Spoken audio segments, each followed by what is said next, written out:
Hi hello friends, കഴിഞ്ഞ ദിവസം നമ്മുടെ ഒരു മുട്ട മിസ്സായിപ്പോയി. അപ്പോൾ നമുക്ക് ഒരു റാംപൂരി ഹൈ ഫ്ലയറിൻ്റെ ഒരു കുഞ്ഞ് മാത്രമേ കിട്ടിയിട്ടുണ്ടായിരുന്നുള്ളൂ. പക്ഷേ ഇന്ന് ആ വിഷമം മാറ്റാൻ വേണ്ടി കൂട് വന്ന് തുറന്നപ്പോഴത്തേക്കും നമുക്ക് ഓൾറെഡി ഒരു മുട്ട വിരിഞ്ഞിട്ട് നമുക്ക് ടെഡി ഹൈ ഫ്ലയറിൻ്റെ ഒരുപാട് നാളായിട്ട് വെയിറ്റ് ചെയ്തിരുന്നുകൊണ്ടിരുന്ന ടെഡി ഹൈ ഫ്ലയറിൻ്റെ ഒരു കുഞ്ഞ് കിട്ടിയിട്ടുണ്ടായിരുന്നു. അപ്പോൾ ഇന്ന് വൈകുന്നേരം വന്ന് നോക്കിയപ്പം രണ്ടാമത്തെ മുട്ടയും വിരിഞ്ഞ് നല്ല ഹെൽത്തി ആയിട്ടുള്ള രണ്ട് പ്രാവും കുഞ്ഞുങ്ങൾ നമുക്ക് സ്വന്തമായി.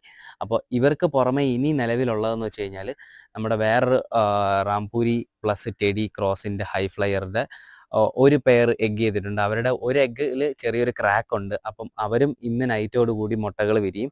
അതും കൂടി ആകുമ്പോഴത്തേക്കും നമുക്ക് ഏകദേശം ഒരു 5ഓളം പുതിയ കുഞ്ഞുങ്ങൾ നമ്മളെ കൂട്ടിൽ വരും. പക്ഷേ നമ്മൾ ടെഡിയും അതുപോലെ ഈ ടെഡി ക്രോസിൻ്റെയും കുഞ്ഞുങ്ങൾ നിലവിൽ സെയിലിനുള്ളതല്ല. ആ റാംപൂരി കുഞ്ഞ് ഓൾറെഡി ബുക്ക്ഡ് ആണ്.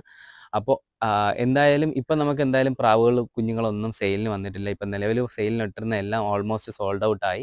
അപ്പോൾ എനിവേ, നമ്മുടെ വീഡിയോ കണ്ട് ഇഷ്ടപ്പെട്ട് കഴിഞ്ഞാൽ ഉറപ്പായും നമ്മളെ ചാനൽ സബ്സ്ക്രൈബ് ചെയ്യുക, ഇതുവരെ സബ്സ്ക്രൈബ് ചെയ്യാത്തവരാണെങ്കിൽ. അതുപോലെ തന്നെ ഈ വീഡിയോ കണ്ട് ഇഷ്ടപ്പെട്ട് കഴിഞ്ഞാൽ ഉറപ്പായിട്ടും നമുക്കൊരു ലൈക്ക് തന്ന് സപ്പോർട്ട് ചെയ്യുക.